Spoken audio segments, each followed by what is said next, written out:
성경 말씀 신명기 30장 3절 4절 2절 말씀입니다.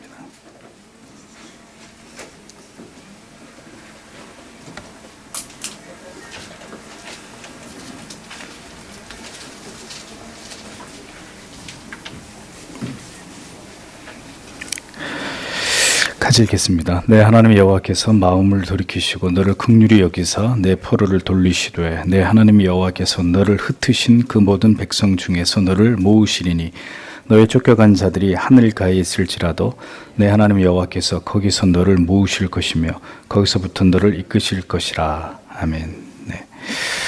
모든 경건한 자들의 어머니로부터의 연합을 유지해야 될 참된 교회, 이 부분을 계속 1장, 사권 1장을 계속해서 해설해 드리고 있습니다. 칼빈은 교회 연합을 굉장히 강조합니다. 칼빈처럼 엄격하게 진리의 말씀을 분명하게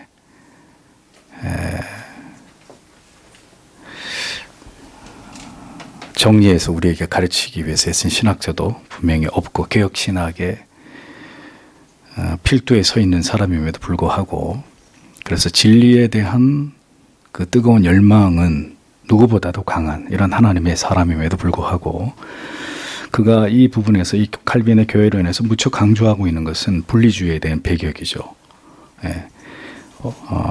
로마 카톨릭으로부터 프로테스탄트 개혁한 교회가 이후 계속해서 그러한 문제에 직면할 거라는 것에 대해서 루터도 그렇고 칼빈도 굉장히 이 부분을 우려했습니다. 하나님의 뜻 가운데, 섭리 가운데 분명히 로마 카톨릭으로부터 개신교회가 분리되어 나온 것이 분명한 명백한 하나님의 뜻이나 타락한 인간은 무엇이든지 어떤 문제에 대해서 그것을 또다시 반복하려고 하는 어리석음을 갖고 있는 존재들입니다. 그래서 어떤 명분이든지 또다시 교회가 분리되고 쪼개어질 수 있는 이 위험성에 대해서 칼빈은 총력을 다해서 하나님의 말씀과 그가 가지고 있는 지식을 통해서 이 분리주의를 배격하고 교회 안의 엄격주의에 대해서 칼빈은 분명한 입장을 취하면서 그것은 결코 하나님의 교회의 연합을 추구하는 모습이 될 수 없다라는 점을 거듭 강조하고 있는 내용이 지금 우리가 살펴보고 있는 이런 내용들입니다. 그래서 칼빈주의를 분리주의로 오해하시면 안 돼요. 개혁주의는 분리주의가 아닙니다. 그래서 무조건 분리시키고 우리만 거룩하고 우리만 옳고 이렇게 가는 것은 또 다른 패단에 함몰되는 이런 문제를 분명히 낳습니다. 그런 경우를 수도 없이 봤어요. 우리가 그런 부분을 분명히 주의하면서 하나님의 사람이 우리에게 가르치는 바에 대해서 성경을 통해서 이 부분을 잘 고찰해 볼 필요가 있는 거죠. 교회 내에서 허물을 용서한 사실을 보여주는 신뢰들을 23항에서 29항에서 다룹니다. 23항, 신자는 언제나 죄사함을 구해야 된다. 칼빈은 제세례파의 오류를 들어서 그들이 무엇을 오해하며 지체들을 그릇된 방식으로 대했는지를 분명하게 지적을 합니다. 그들은 세례를 받을 때 모든 사람들이 천사와 같이 육체의 더러움에 전혀 물들지 않은 새로운 사람으로 거듭난다고 이렇게 믿었죠. 그래서 세례를 받고 난 이후에 누군가 타락하게 되면 그에게는 다시는 돌아올 기회가 없다. 제세례파들의 이러한 잘못된 그들의 신학에 대해서 칼빈은 분명히 칼을 댑니다. 은혜를 받은 이후에도 죄를 범하는 죄인들에 대해서 하나님은 여전히 용서하심에 대해서 그들은 이것을 부정하는 어리석은 주장을 펼쳤기 때문에 칼빈은 분명히 이 부분에 대해서 비판을 하죠. 거듭날 때 세례를 받을 때 받은 죄사함 이외에는 다른 용서를 인정하지 않는 이런 어리석은 오류에 빠져서 지체들을 정죄하는 일을 일삼았던 제세례파에 대해서 칼빈은 분명히 이것은 잘못된 믿음이라는 사실을 밝힙니다. 그래서 칼빈이 이렇게까지 얘기하잖아요. 이들이 미친 의도를 가지고 자기들은 물론 다른 사람들까지 멸망으로 이끌었다 혹독하게 이렇게 평가를 하고 있지 않습니까? 자, 여러분, 우리는 주님의 가르쳐주신 기도대로 날마다 우리의 죄를 사하여 주옵시고 반복해서 기도하잖아요. 기도해야 되고 죄의 용서를 위해서 주께 빚진 자의 마음으로 기도하는 것은 너무나 당연하다. 성경이 우리에게 말씀하고 있잖아요. 주님이 우리에게 그렇게 기도하라고 가르치셨지 않습니까? 언제나 죄를 고백할 것을 주님이 우리에게 요구하십니다. 이 일은 그냥 적당히 넘어갈 수 있는 문제가 아니에요. 죄를 고백하는 자리에서 우리 자신이 누구인지 그 실존을 또 발견하고, 그래서 거기서 교만의 목이 꺾어지고, 죄인에 지나지 않다. 주의 은혜가 아니라면 결코 이 자리에 있을 수 없는 죄인에 지나지 않다. 그겁니다. 저는 여러분들에게 분명히 말씀드리건데, 아까도 제가 남전대 성경 공부 모임 시간에 말씀드렸지만, 신앙의 본질을 놓쳐버리지 마세요. 신앙의 본질을. 예? 지식이 중요하지 않다는 말이 아닙니다. 제발 거기에 치중하면서 내가 그리스도의 사람이 되어가야 되는 문제에 대해서 간구하지 마시라고요. 그런 신앙의 상태에서 지식이 무슨 소용이 있습니까? 예? 개혁교회는 지식 자랑하러 모이는 교회가 아니에요. 그 지식을 붙들고 치열하게 피나는 삶을 통해서 그 신전 인격의 아름다움을 드러내서 하나님의 영광을 드러내고자 하는 게 개혁교회가 추구하는 궁극의 목적 아닙니까? 나는 여러분들이 지식에만 예민해지는 사람 되는 걸 결코 원치 않습니다. 여기 있는 목사 20년 동안 개혁주의와 청교도를 연구한 사람입니다. 이 교회를 거쳐간 수많은 사람들이 지식주의에 빠져서 그들의 영혼이 병들어가는 것들을 수도 없이 봤어요. 제발 부탁합니다. 거기에 예민해지지 마시라고요. 제가 여러분들에게 그런 얘기를 하지 않는데 왜 여러분들이 그런 거에 민감해 하십니까? 전하는 모든 말씀 속에 다 녹아 있는 거죠. 교리와 신학과 신앙 고백이. 제발 자기의 신앙만큼만 가세요. 그 이상을 넘보지 마시고 분명히 그것으로 인해서 여러분의 신앙에 화가 미칩니다. 성도들은 언제나 이 죄의 문제를 다루는 일, 하나님 앞에서. 교회 그 어느 목사부터 시작해서 장로님이든 누구든 하나님 앞에서 자기의 죄의 문제를 다루는 일에 가장 민감한 사람들이 돼요. 그 십자가 아래서 자신의 죄인됨의 그 인식이 사라지지 않도록, 그게 사라지면 끝이에요. 괴물들이 되는 거예요. 지극히 가식적이고 위선적인 그리스도인들 되는 거예요. 지식 따위로 자기를 감추려고 하는 비겁한 신자들 되는 거예요. 하나님은 우리의 속을 다 꿰뚫어 보고 계신다고요. 주님은 언제나 죄를 고백할 것을 요구하십니다. 전생애 동안 반복되어야 되는 일이고 반드시 용서해 주실 것을 약속하신 문제입니다. 그러므로 교회는 언제든지 죄를 용서하고 회개하는 자들의 그것을 인정해 주고 받아주고, 그가 지은 죄로 인해서 그를 판단하고 정죄하고 문제 삼는 일이 있어서는 안 된다. 칼빈은 이걸 분명하게 논증하고 있어요. 여러분들이 교리에 대해서 박식한 것도 중요하겠지만 나는 여러분들이 하나님 앞에 나올 때마다 무릎을 꿇고 뜨거운 회개의 눈물을 흘리는 그리스도인이 되기를 원합니다. 그러니까 그게 안 될 것 같으면 다른 거 가지고 자기 신앙의 우월성을 자랑하거나 이런 짓 하지 마세요. 하나님이 절대로 원치 않는 거예요. 참된 예배자가 돼요. 여러분들의 예배의 모습, 여러분들의 기도의 모습, 여러분들이 깊이 하나님의 말씀을 묵상하면서 흘리는 뜨거운 눈물, 주님이 보고 싶어 하시는 건 그거란 말이죠. 교회는 죄인들이 모인 곳입니다. 그들이 스스로의 잘못을 깨닫고 진실되게 회개한다면 언제나 우리는 주님께서 우리의 죄를 용서하셨듯이 지체의 죄를, 성도의 죄를 용서하고 용납하고 변함없이 사랑으로 대함이 합당하다라는 것을 잊지 말아야 됩니다. 이단에 빠졌던 사람 개혁교회 올 수 있습니까? 없습니까? 올 수 있습니다. 한때 동성애자였던 사람들 회개하고 이 교회 나올 수 있습니까? 없습니까? 있단 말이에요. 그가 분명히 그리스도의 피로 자신의 죄를 회개하고 새롭게 되어졌다면, 우리는 그의 과거를 묻거나 그것으로 그를 낙인 찍어서 그 사람은 성도가 될 수 없어, 이런 짓을 절대로 해서는 안 되는 거죠. 변함없이 사랑으로 대함이 합당하다.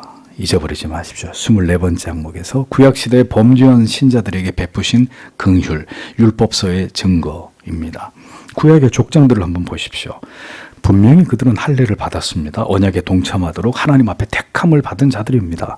그런데도 그들은 그들의 형제 요셉을, 야곱의 형제들을 얘기하는 것입니다. 요셉을 어떻게 하려고 했죠? 죽일 음모를 꾸몄잖아요. 결국 요셉을 죽이지는 않고 결국 팔아 넘기기까지 했는데 뭡니까? 악독한 행위예요. 의심의 여지가 없이 분명히 아주 사악한 명백한 죄란 말이에요. 시몬과 레위는 그들의 누이에게 저지른 그 추행을 복수하기 위해서 어떻게 해요? 할례를 받고 전부 다 힘을 쓰지 못하는 세겜의 남자들 전부 다 살육해버리잖아요. 르우벤은 아버지의 침상을 더럽힙니다. 유다는 자부와 음행에 빠집니다. 자, 그럼에도 그들이 버림받았습니까? 이스라엘의 지파의 족장들이 되지 않습니까? 이게 제가 풀어가는 논리가 아니에요. 칼빈이 변증하고 있는 내용, 기독교 강요 안에서. 다윗은 부하의 아내와 간음을 저지르고 살인을 교사합니다. 다윗입니다. 여러분들이 아는 그 다윗이라고요. 부하의 아내와 백주대낮에 간음을 저지르고 살인을 교사했어요. 분명 거듭난 자이고 왕으로 기름 부음을 받은 특별한 은총을 입은 자였습니다. 그런데도 그는 추악한 죄를 저질렀고 이후에 근데 어떻게 됐어요? 용서를 받죠. 침상을 적시면서 그가 눈물로 회개하고 용서를 받잖아요. 이건 뭘 보여주는 것입니까? 하나님은 자기 백성들의 과실을, 죄를 기꺼이 용서하시는 분이시다. 그러니까 누군가 어떤 죄를 범하였다 하더라도 하나님은 그에게 긍휼을 베풀어 주시기를 절대로 거절하지 않으시는 아버지시다라는 거죠. 그러니까 큰 틀에서 우리는 함께 바른 진리를 행해서 나아가려고 했던 우리의 모든 믿음의 형제들의 과오를 그런 관점으로 볼 수 있어야 합니다.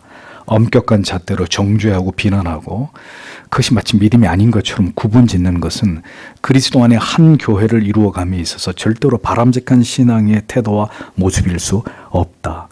다시 말씀드립니다. 칼빈만큼 각을 세워서 바른 신학과 교리를 정립한 사람이 없는 사람인데도 그가 이렇게 얘기한단 말입니다. 정말 칼날 같은 사람인데도 교회와 그리스도 안에서 하나됨에 대해서 이렇게 분명히 칼빈이 얘기를 한다고요. 그러니까 칼빈을 한쪽으로 일방적으로 오해하면 안 돼요. 배도에 빠졌던 이스라엘 향해서도 모세는 주께로 돌아올 것을 내다보면서 약속을 하죠. 오늘 읽은 본문이 그겁니다. 그리스도의 교회를 이루어감에 있어서 우리에게 필요한 것은 이와 같은 허물과 부족과 오류에 대한 긍휼입니다. 예? 긍휼, 극단적인 분리주의가 아니라 결국 다시 돌아오게 하실 하나님을 바라고 의지하면서 서로를 긍휼히 여기는 거예요. 이것이 있어야 예수 안에서 진정한 하나됨이 있을 수 있습니다. 이 진리를 우리는 절대로 잊어서는 안 된다고요. 참 저는 이런 얘기를 충분히 할 수 있어요. 저는 1, 2년을 이 길을 거는 사람이 아니기 때문에 수도 없이 많은 사람을 만났고 목회자와 신학자들을 만났어요. 국내외. 근데 아직도 저는 잘 모르겠어요. 답을. 우리가 추구하는 진리는 분명 하나, 그것을 따라가는 사람들에 있어서의 한없는 부족함, 인간적인 연약함, 그리고 하나 되지 못함. 아직도 여기에 대해서 답을 찾을 수 없고 여전히 한국교회, 개혁교회 안에도 여기에 대해서 명백하게 답을 찾아가지 못하고 여전히 사분오열되어 있고 비참하게 찢어져 있고 나누어져 있어요. 우리가 추구하는 지식은 옳은데 왜 그걸 살아내지 못할까요? 그럼 이건 불가능한 것일까요? 겸손해져야 됩니다. 우리 모두가. 25번째, 구약시대에 범죄한 신자들에게 베푸신 긍휼. 이번엔 선지자들의 증거입니다. 구약의 선지자들의 글에서 이스라엘 백성들이 온갖 죄를 지었어도 그들을 긍휼히 여기시겠다는 하나님의 약속들이 넘쳐나고 있죠. 반역과 배도보다 더 큰 죄가 없는데도 불구하고 하나님은 그들을 긍휼히 여기시겠다고 말씀하죠. 예레미야 3장 1절에 그들이 말하기를 가령 사람이 그의 아내를 버림으로 그가 그에게서 떠나 타인의 아내가 된다 하자 남편이 그를 다시 받겠느냐 그리하면 그 땅이 크게 더러워지지 아니하겠느냐 하느니라. 내가 많은 무리와 행음하고도 내게로 돌아오려느냐. 12절에는 배역한 이스라엘아 돌아오라. 나의 노한 얼굴을 너에게로 향하지 아니하리라. 나는 긍휼이 있는 자라. 너를 한없이 품지 아니하느니라 라고 기록하고 있습니다. 돌아오라는 것입니다. 하나님의 마음은. 에스겔은 죄인의 죽음을 원치 않으시고 돌이켜 회개하여 살기를 원하시는 하나님의 심정을 역시 절절히 표현해내죠. 너희가 어찌하여 죽고자 하느냐. 돌이키고 돌이키라. 이 말씀 기억하시지 않습니까? 열왕기상 8장 41절에서 50절에 솔로몬이 성전을 지어서 봉헌하면서 뭐라고 해요? 성전을 왜 지었어요?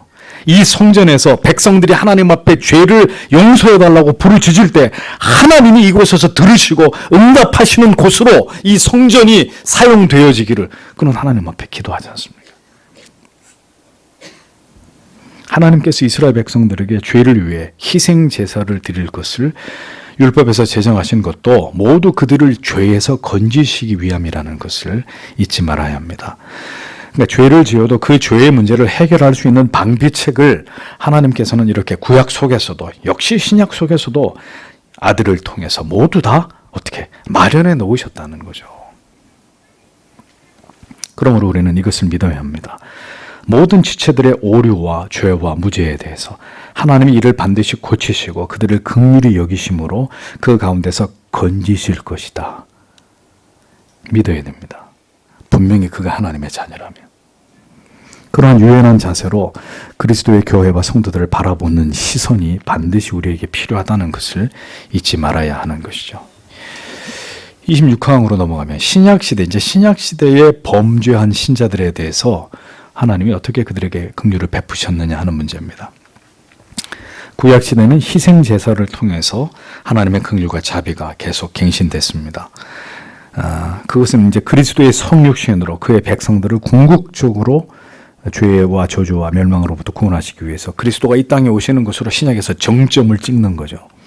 성경은 그리스도 안에서 주의 은혜와 자비와 긍휼이 여기심이 가장 풍성하게 드러나 있음을 보여줍니다. 신약 성경. 또 그리스도를 통해서 하나님과 죄인들 사이에 화목이 더 풍성하게 이루어졌음을 분명하게 선언하고 있습니다. 그 증거가 바로 베드로를 통해서 명확하게 드러나죠. 베드로가 어떤 죄를 저지릅니까? 그는 그리스도를 3번이나 부인했고 심지어 저주까지 했습니다. 그럼에도 불구하고 그는 주께로부터 사함을 받습니다. 데살로니가 교회에 죄악된 삶을 살아가던 성도들 어떻게 해요? 역시 돌이켜 회개할 것을 촉구하고 있는 이런 모습을 볼 수 있죠. 마술사 시몬도 버림을 받지 않았습니다. 기도함으로 주께 용서를 받을 수 있음의 소망을 베드로를 통해서 주님께서 전달하시는 것을 보게 되잖아요. 여러분 성경은 무한히 계시록에서도 나오지만 무한히 모든 악을 범한 자들에게까지 주의 긍휼과 자비가 임하고 그들이 그래서 주의 은혜로 돌이켜 회개할 때 그들을 모두 용서하시고 긍휼과 자비를 베푸심에 대해서 가득 찬 증거들을 우리들에게 보여주고 있다라는 겁니다. 잊지 마세요. 회개하지 않는 자, 끝까지 돌이키지 않는 자, 의심의 여지가 없이 지옥의 불못에 던져지는 거예요. 그가 뭘 잘못 믿고 있는지, 뭘 착각하고 있는지 끝내 바른 진리로 복음을 통해 깨닫지 못하고 고집스럽게 그 길로 가면 그는 그것으로 하나님 앞에 버림받은 자인 걸 증명하게 되는 거예요. 그러나 그가 어떤 잘못된 길을 갔다 할지라도 깨닫고 회개하고 돌이켜서 바른 진리와 복음 안으로 그리스도께로 돌아온다면 주님은 아낌없는 긍휼과 자비를 그들에게 베푸시는 분이다. 그리고 그는 그렇게 그리스도의 은혜 가운데 돌아와야만 하는 자였다라는 거죠. 그러므로 교회와 성도는 근본적으로 분명히 돌이키지 않는 자들을 향한 하나님의 지엄하신 심판과 진노와 재앙을 말하되 계시록의 말씀에서 같이 그러나 기다리시고 돌이키기를 원하시는 하나님의 사랑과 자비와 긍휼에 대해서도 분명하게 전하고 가르치는 그런 공동체가 되어야 한다는 것입니다. 교회는 그리스도의 긍휼과 사랑을 담고 있는 곳이 되기 위해서 부단히 노력해야 됩니다. 특별히 진리의 각을 세우는 개혁교회는 더더군다나 진리냐 진리가 아니냐를 따지는 것 이상으로 중요한 건 그리스도의 사랑을 우리의 삶 속에서 실천하는 것입니다. 그래서 그들이 우리가 가진 이 첨예함 때문에 우리에게 다가오는 게 아니라 그 첨예함을 바탕으로 한없이 따뜻한 예수 그리스도의 사랑을 드러내고 그 삶을 살아가는 것을 보고 그들이 우리가 믿는 그리스도께로 이 진리 안으로 들어오도록 만드는 그게 핵심이라는 거예요. 그런데 되먹지 않은 개혁교회 신자들이 지식만 앞세우고 모두 다 쳐내고 정죄하고 비난하고 진리를 크게 오해하고 있는 사람들이란 말이죠. 제가 이런 말씀을 드리는 이유는 그런 사람들을 너무 많이 봤기 때문이에요. 복음주의자들도 그렇게 안 사는데 개혁주의를 얘기하는 목회자가 성도가 더 비인격적이고 더 이렇게 드라이한 영적으로 메말라 있는 참 안타까운 일입니다. 저는 그런 걸 생각하면 상당히 회의적이에요. 개혁주의를 한국 교회 목사님들이 잘못 가르쳤나? 왜 이렇게 점점 개혁주의 신앙이 기형화되고 있나? 여전히 거기에 대해서 중대한 책임감을 느끼고 있습니다. 저는 아픈 가슴으로. 27번째, 죄악된 교회들을 향한 하나님의 풍성한 긍휼. 죄악된 교회들을 향한 하나님의 긍휼이랍니다. 바울 서신을 보면 여러분 잘 아시죠? 바울 서신을 보세요. 도무지 교회로 인정할 수 없는 정말 가증스럽고 악한 죄악들이 교회를 뒤덮고 있는 이런 교회들이 나타납니다. 그럼에도 불구하고 바울은 그 교회의 지도자들을 저주하지 않습니다. 물론 어떤 면에서는 분명하게 이제 거짓 선지자들, 거짓 사도들, 거짓 어용 교사들에 대해서는 칼을 뽑지만 그런 또 한 면 자비로 그들이 죄를 벗고 돌이키도록 설득하고 권면하잖아요. 그러니까 무엇이든 이렇게 단칼에 날려버리지 않는, 항상 하나님은 기다려주시고 기회를 주시고 설득하시고 돌아오게 하시고, 그래도 그가 그 모든 걸 거절했을 때는 변명의 여지가 없잖아요. 그럼 그 사람은 지옥의 형벌을 받아도 변명의 여지가 없다. 그래서 하나님이 행하셔야 될 모든 책임 있는 일들을 하나님과 하나님의 사람들을 통해서 교회와 성도들에게 하신단 말입니다. 그걸 받아들이고 안 받아들이고는 그의 문제예요.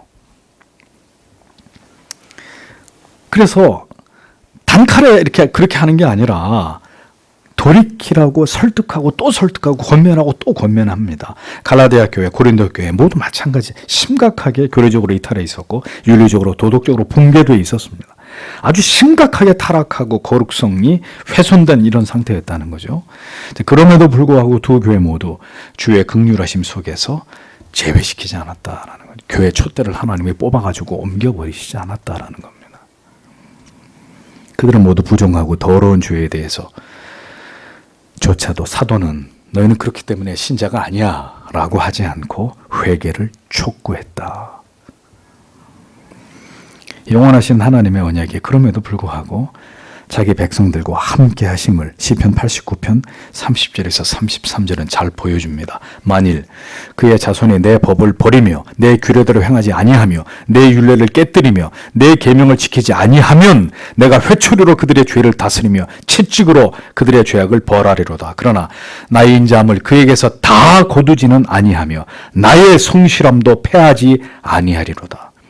하나님의 사람은 죄 지어요, 안 지어요? 하나님의 사람 강팍하고 사악해져요, 안 사악해져요? 우리도 그렇게 돼요. 그렇게 될 수 있어요. 하나님의 은혜가 소멸되어 버리면 우리가 다윗보다 절대로 더 나은, 더 악하면 악한 죄를 짓지 더 나을 거 없어요. 죄의 질을 따지면. 그래서 신자도 그렇게 죄를 지어요. 그런데 놀라운 사실은 뭡니까? 하나님은 절대로 그 구원의 언약을 우리의 상태와 우리의 죄에 따라서 폐기하거나 변경하거나 그걸 변덕하시는 하나님이 아니라는 거죠. 그렇게 죄를 지어도 끝끝내 하나님이 그를 포기하지 않고 결국 돼지가 먹는 쥐염 열매를 먹게 해서라도 거지가 돼서 아버지의 집으로 돌아오게 만드시는 하나님이시라는 거죠. 이것이 하나님의 사랑과 긍휼과 자비하심입니다. 사도신경에서도 우리는 죄사함의 은혜가 주의 교회와 성도들에게 지속적으로 임하게 됨을 배우지 않습니까? 예? 교회는 죄를 용서함 받는 곳입니다. 교회의 모든 죄를 주님은 고치시고 치료하시고 그들이 바른 길을 가도록 지도하십니다. 정말 그리스도가 피 흘려 세우신 교회라면 반드시 그 교회가 그 방향을 향해 가게 되어 있습니다. 다소간 어려움을 겪고 갈등과 여러 시험을 당하는 일이 생기더라도 결국은 하나님이 그 교회를 붙들고 그 성도를 붙들고 그 길로 가게 하신다고요. 교회의 모든 죄를 주께서는 고치시고 치료하고 바른 길을 가게 하신다. 우리가 갖는 열심과 우리가 때때로 교회와 지체들에 대해서 열심을 갖죠. 여러분과 비교조차 되지 않는 교회와 성도들을 사랑하시는 그 열심으로 주님은 오늘도 이 땅의 교회들이 돌이켜서 바른 진리를 쫓아서 하나님을 올바로 신앙하도록 교회를 고치시고 치료하시는 일들을 행하고 계신다는 것을 잊지 말아야 됩니다.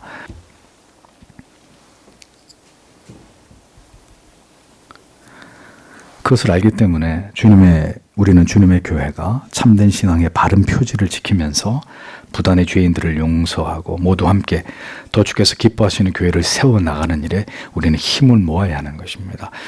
여러분들 중에는 여러분들 가운데 뭐 절대 다수의 분들이 그러하시지만 여러분들이 섬기시던 교회를 떠나서 여기 오신 분들이 많이 계십니다. 그러니까 그 교회를 떠나오면 그 고통과 아픔을 주님이 고스란히 아시겠죠. 그래서 그 모든 것들이 정당해야 된다는 거예요.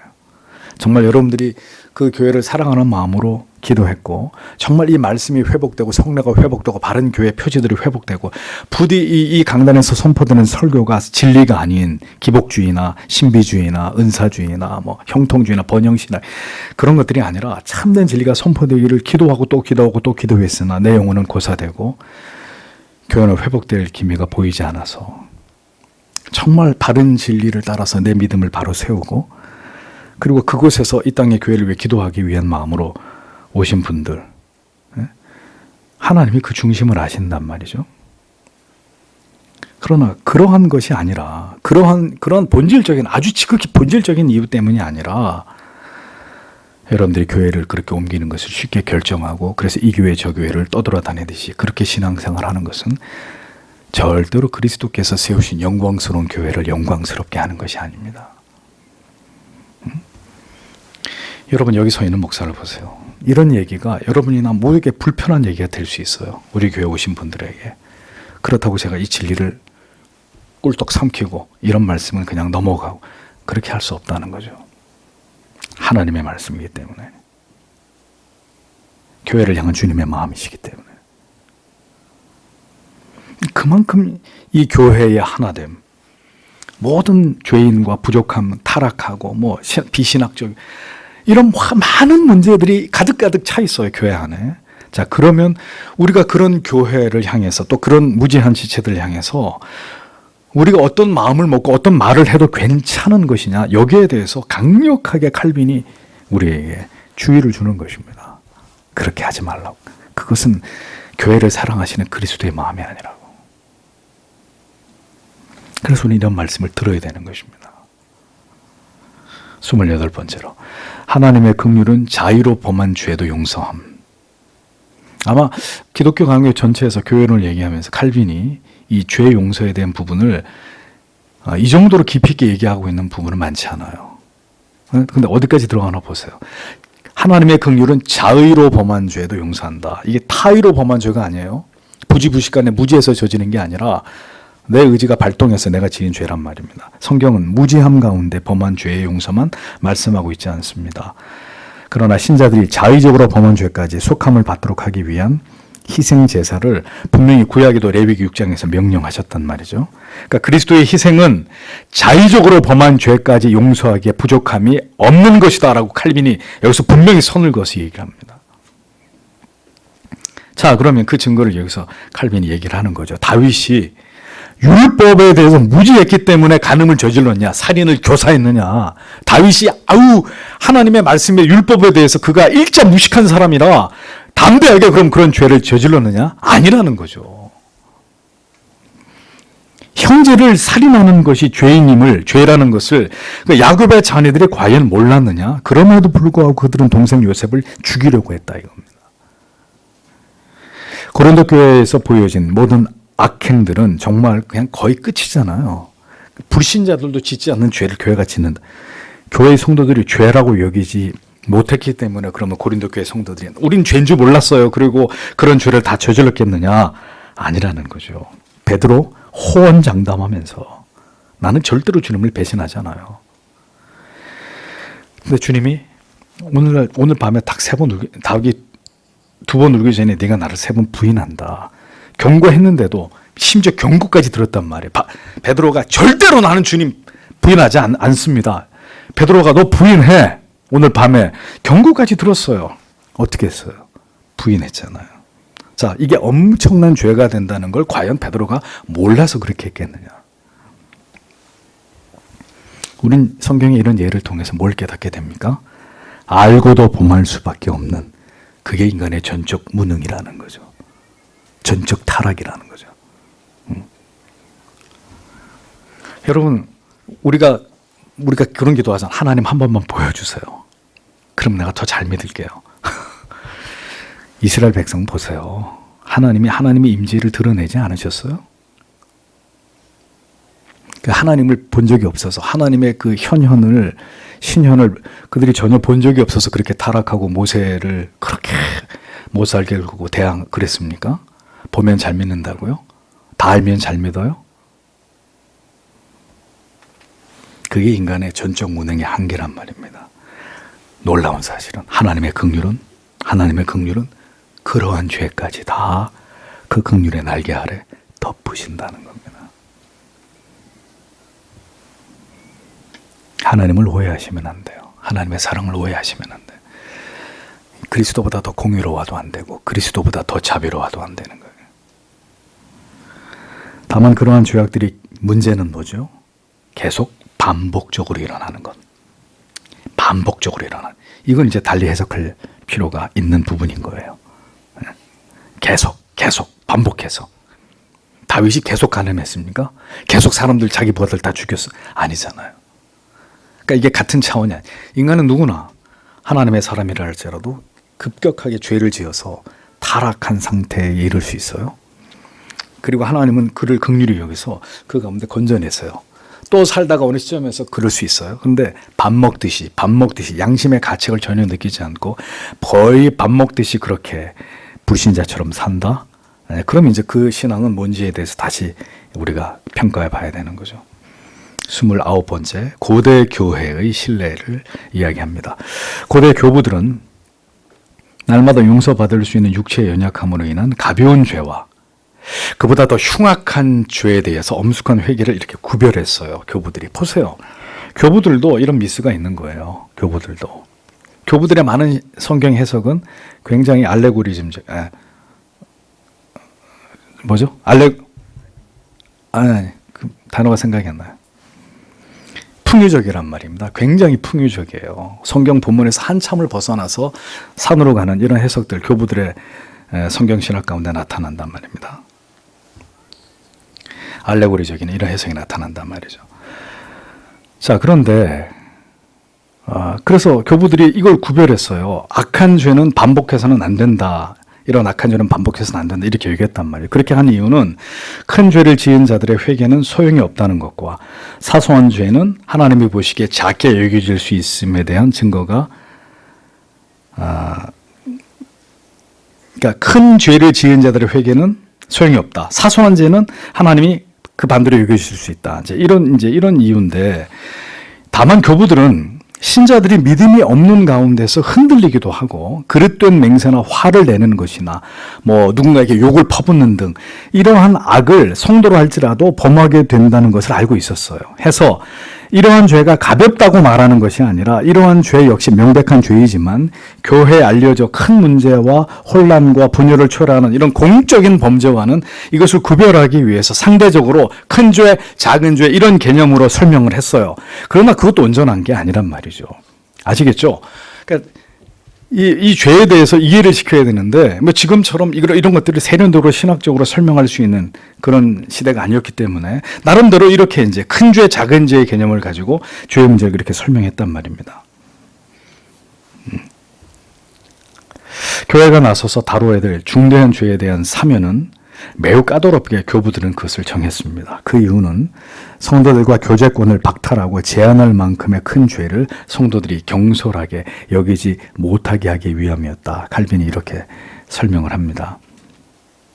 그런데 주님은 여러분 그보다 더 자비로운 태도를 말씀하시죠. 더 자비로운 태도를. 징계를 시행할 때는 그 징계의 당사자가 너무 근심에 눌리지 않도록 해야 됨을 우리에게 가르치셨습니다. 그러니까 이것입니다. 교회는 죄에 대해서 단호한 입장을 취해야 합니다. 진리의 말씀이 변질되고 왜곡될 때 단호하게 그 문제를 다뤄야 됩니다. 교회의 영적 권위가 무너지고 흔들리고 단호하게 교회가 그 문제에 대해서 대응해야 합니다. 죄에 대해서 진리가 아닌 문제에 대해서는 언제나 단호한 입장을 취해야 합니다. 성경의 진리와 교리에 대해서는 언제나 교회는 아주 분명한 입장을 가져야 합니다. 그러나 그것을 적용하고 성도들에게 그것을 따라 행함에 있어서 아직 부족한 부분, 여전히 미흡함에 대해서는 어떻게 해요?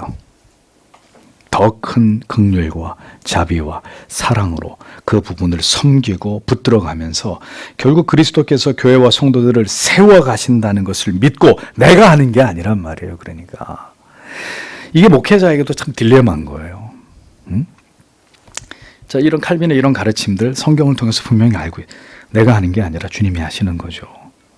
알고 있어요. 그래서 절대로 주님보다 앞서서 오버해서 여러분들에게 그렇게 사세요, 회개하세요, 뭐 이렇게 너무 율법적으로 가지 않으려고 영적으로 깨어있는 목회자라면 부단히 노력할 것입니다. 노력할 것입니다.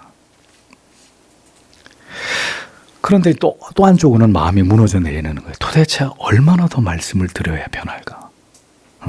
몇 년이 흘렀는데 어떻게 그렇게 수많은 말씀을 듣고도 여전히 그 가운데서 조금도 변화됨이 없을까? 이런 인간적인 좌절감으로 막 가슴이 무너져 내리는 거죠. 그 사이에 늘 괴로워하는, 더 좀 강하게 외치려고 하다가도 내가 그런다고. 그런데 옆에서 또 들어와요. 목사님 소리 지르면 성도들이 변합니까? 제발 좀 조용히 좀 설교. 이러면 또 가슴이 억장이 무너져. 그렇지, 내가 소리 지른다고 뭐가 뭐 달라지나? 그런데 또 그 성도들을 위해서 기도할 때는 그 마음에 눌리는 여기 납덩이처럼 이런 걸 올려놓고 괴로워하면서 기도해 드려야 되고. 그러니까 이게 목회자의 고충이에요. 누가 알아요? 알아달라는 말이 아니에요. 여러분들이 알아달라는 말이 아니라 그만큼 이 하나님의 말씀으로 영혼을 섬기고 세워가는 일은 말로만 새치 혀로만 되는 일이 아니라는 얘기죠. 그냥 이런 거죠. 요리 학원에서 레시피 쫙 알려드리고 자 그대로 해보세요. 맛있을 겁니다. 끝. 여러분에게 쭉 그냥 무책임하게 뭐 다 이렇게 알려드리고 자 다 말씀드렸으니까 알아서 사십시오. 살든지 말든지 내 잘못이 내 책임이 아닙니다. 그게 목회가 아니라는 거죠. 그래서 분명한 입장을 취해야 되지만 성도님들이 그것을 따라 행함에 있어서 부족한 부분, 미흡함, 그걸 끌어안고 기도하게 되는 거예요. 목회자는요. 눈물로 제발 하나님 저에게 깨달음을 주시고 세워가 주시고 보게 하시고 듣게 하시고 마음으로 움직여 달라고 기도하는 것입니다. 그러니까 결국 그리스도께서 교회와 성도들을 세워가시는 그 방법, 복음서나 서신서를 통해서 절절히 드러나고 있는 주님의 마음, 강압과 강제로 하는 게 아니라, 그래서 칼빈이 제네바 의회를 장악하고 본격적으로 제네바를 개혁해 나갈 때 어떻게 했습니까? 그러니까 칼빈이 참 그래요. 우리에게는 신앙은 강요할 수 없는 거라고 해놓고 그 당시에 칼빈이 제네바시를 치리한 내용을 보면 주일 성수 어겨 3일 동안 구류 뭐 이런 식이에요. 그러니까 신자든 불신자든 제네바에 사는 사람은 무조건 칼빈이 의회를 통해서 강력하게 그 치리권을 발동하고 있었기 때문에 칼빈 말이 법인, 물론 이제 의회도 강력한 힘을 가지고 있었지만 그런 식으로 이제 믿지 않는 사람에게까지 과도하게, 그때는 이제 교회가 사법권까지 행사할 수 있을 정도의 막강한 힘이 있었으니까. 근데 그렇게 해서 성시화하려고 노력했지만 됐습니까? 제네바가? 지금의 제네바를 보세요. 그러니까 결국은 그리스도께서 교회와 성도를 세워가심을 믿고 그것을 강압과 강제로 하는 게 아니라 언제나 부드럽게 그리스도의 사랑과 자비와 긍휼로 접근할 필요가 있다라고 얘기하는 겁니다. 칼빈 자신이 그렇게 얘기하면서도 때로는 채찍을 들고 막 그렇게 했던 역사적 기록이 등장을 하는 거죠. 그래서 중요한 것은 이 이제 공의와 은혜, 공의와 사랑, 이것을 잘 균형 있게 하나님의 말씀 안에서 풀어가야 되는 것입니다. 목회자가 그렇고 성도 여러분들이 하나님의 말씀을 통해서 그렇게 여러분 자신의 영혼의 문제들을 봐야 하고, 잊지 마십시오. 언제나 주님은 돌이켜 회개하는 자를 돌아오는, 깨닫고 진리로 돌아오는 교회를 주님은 용납하시고 용서하시고 바로 세우기를 기뻐하시는 분이십니다. 그래서 저도 후임으로 갔던 교회에서 생사를 건 교회 개혁을 4년 동안 진행을 했죠. 어찌 보면 예견됐던 일인지도 몰라요. 그렇게 제가 쫓겨나가는 것은. 그들을 이길 수 없으면 내가 나가는 거였는데 최선을 다했습니다. 저는 여러분들에게 말씀드리고 싶어요. 최선을 다하십시오. 여러분들이 섬기는 교회, 여러분들의 가정, 여러분들의 직장, 어느 곳에서는 여러분들이 그리스도인이기 때문에 여러분들의 바른 진리를 지켜나가기 위해서는 엄청난 압박과 불이익과 고통을 당하실 겁니다. 또 여러분들의 의견이 전혀 먹혀들지 않을 수도 있습니다. 여러분들이 과거에 다니셨던 교회에서 아무리 목사님에게 시정하십시오. 목사님 그거 안 됩니다. 그렇게 하시면 안 됩니다. 해도 끄떡하지 않고 목회자들이 여러분들의 올바른 성경적인 권위를 묵살하고 그렇게 했던 경우들이 분명히 있을 겁니다. 그러니까 그런 모든 과정이 교회를 사랑함이라는 거예요. 그리스도의 몸이신 교회를 사랑함이라는 거죠. 나를 드러내기 위함이 아니라 어떻게 해서도 이 교회를, 그래서 당회에 건의하고 담임 목사님께 이거 아니지 않습니까? 우리도 이 CCM 그만 부르고 예배 시간에 우리도 하나님 바르게 찬양하는 찬양, 그러니까 이런 모든 투쟁과 노력들이 그리스도를 사랑하는 마음으로, 하나님이 이 교회를 불쌍히 여겨주시는 마음으로, 이제 그런 노력들이 분명히 우리에게 필요하다는 거죠. 그렇게 했음에도 불구하고 전혀 그 교회가 하나님의 말씀으로 돌아갈 기미가 보이지 않고 내 신앙은 죽어가고 나는 목회자도 아니고 내가 그 교회를 어떻게 할 수 있는 능력도 없고 하나님은 질서의 하나님이신데 그게 내 힘으로 되지 않는 그런 상황에 직면할 땐 도리가 없는 거예요. 성도 여러분, 교회는 그렇게 그리스도의 사랑의 총화입니다. 하나님의 그리스도의 마음에 언제나 머물고 계시고 그 교회를 사랑하시는 주님의 마음은 긍휼과 자비와 사랑에 돌아오기를, 다시 바로 서기를. 그래서 그 그리스도의 마음을 안다면 정말 그 교회를 위해서 울어야 되는 거예요. 우리가 울어야 되는 거예요. 살려달라고 하는, 이 교회를 살려달라고, 이 목사님을 부디 진리 위에 바로 세워달라고. 그런 피 맺힌 기도가 우리에게 필요한 것이죠. 근데 그럼에도 불구하고 주의 뜻이 드러나지 않을 때는 할 수 없는 겁니다. 그건 우리가 더 이상 할 수 있는 문제가 아니에요. 분명한 교회의 표지가 서 있는 곳으로 가야죠. 내 영혼이 살기 위해서. 그것까지 여러분들이 희생하라고 말씀하는 건 아닙니다. 그러나 분명한 것은 그리스도는 교회를 그만큼 사랑하신다는 거. 그래서 이 얘기를 길게 끌고 오면서 칼빈이 그 얘기를 하는 거예요. 교회를 떠나는 것이 적법하냐 적법하지 않느냐의 문제를 이렇게 길게 얘기하면서 이 부분에 대해서 다 성도들에게, 목회자들에게 가르침을 주고 있는 거죠. 하나님의 말씀을 통해서. 잊어버리지 않으시길 바랍니다. 칼빈이 교회를 향해서 한 그 유명한 말, 그리스도를 교회처럼, 그리스도의 교회를 어머니처럼 사랑하지 않는 자는 하나님을 아버지라 부를 자격이 없다. 기도하겠습니다.